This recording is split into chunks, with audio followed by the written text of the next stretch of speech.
Hello all! Yes, I'm back. I hope you are all having an amazing day so far.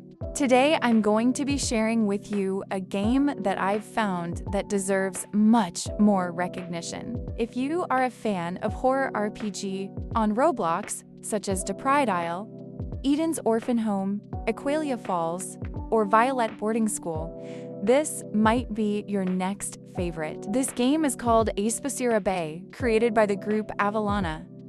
This horror RPG takes place in a summer camp on a small island off the coast of Spain. FYI, this text-to-speech is going to absolutely butcher some words. As the game is set in Spain, the majority of things are named in Spanish.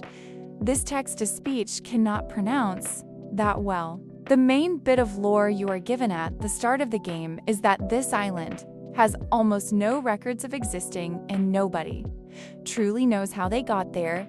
This video is not about lore, go find it yourself.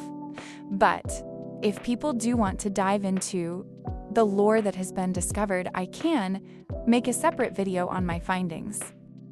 Upon joining, we'd start near the shop and signpost. This shows us the way to the camp and the beach. Walking towards the camp, we find the shop. This shop is ran by Diego, the first NPC we meet. Here you buy products, game passes, and donations.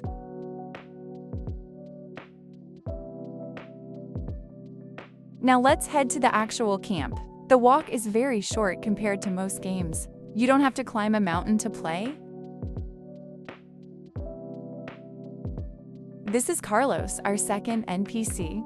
You can ask him questions which reveal lore, but he also has a quest. Lots of NPCs have quests. Quests require you to trade in one item for another. Carlos will trade you a board if you give him an antidote. Now, onto the main building. Most activities are held here. As of recording, staff applications are open. You can apply here at the front. One of the most important things, uniforms. You must be wearing one to receive food. They're right at the entrance as you walk in, don't forget. Over here is the cafeteria, where food is served. Usually, you must be seated in uniform for food. But since there are no staff, an NPC covers the day.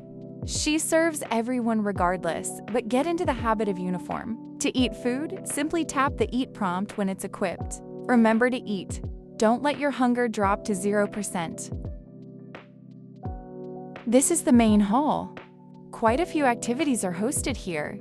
Most of them are listening or talking activities, such as icebreakers, storytelling, riddles, etc. Down the hall, there are two more main rooms. First off, the bathrooms. This contains the showers. You're sent here morning and evening to fill up hygiene. Use the showers or sink to do so. Don't let your hygiene drop or you become stinky. Here's the library. Obviously, you get books here. There are also two NPCs you can talk to. They have beef. The books are very interesting and maybe lore relevant. You can have one out at a time. There are also writing submissions open in the Discord. Next, upstairs. There are only two main floors. The third is staff only and the basement only has baking. This is Sierra, another NPC. She has a great quest. Bring her a book from the library and you get crystals. Crystals are currency and contribute to levels. Behind her is the room you unlock with the Perdita Pass. This is the game's cursed roll, costing 499 Robux. The room is full of stuffed pineapple, the cursed item. Over here's the nurse's office. The activity checkups is hosted here. I have a feeling this room will hold more lore soon. Here is the classroom, where classes are held. Big surprise, fork found in kitchen. At the end of the hall are the counselor's offices. The counseling activity is hosted here? There are a lot of smaller spaces like the balcony. These are perfect for roleplay and hide and seek. Also, the small roleplay community here is very fun. I'm not usually so invested in roleplays. On the third floor is the staff-only area. The camp records are also here, which are lore important.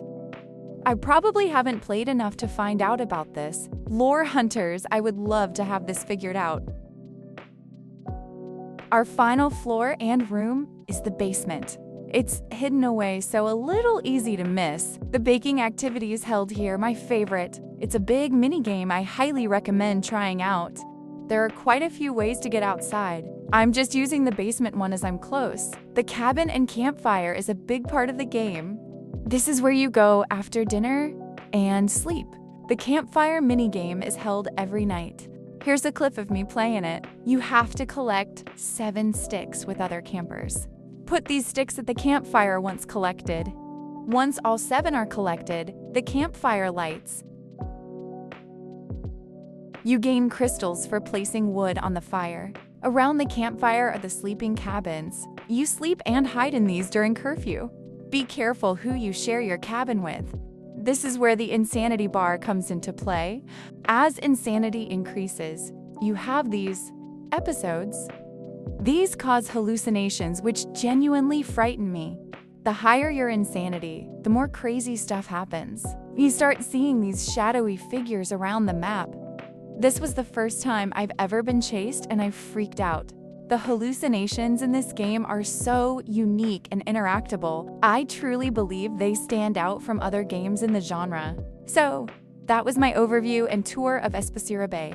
Overall, a visually striking and very addictive game to play. This video has only scratched the surface of this game. There's so much lore, gameplay, and secrets to find throughout. There's still a lot undiscovered, and the fandom is quite small. I heavily recommend joining to become a part of the community.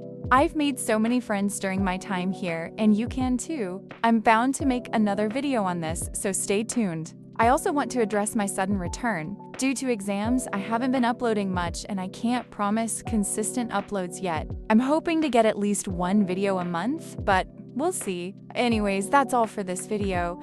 If you enjoyed it, like and let me know. Wishing you all a lovely day, and bye-bye!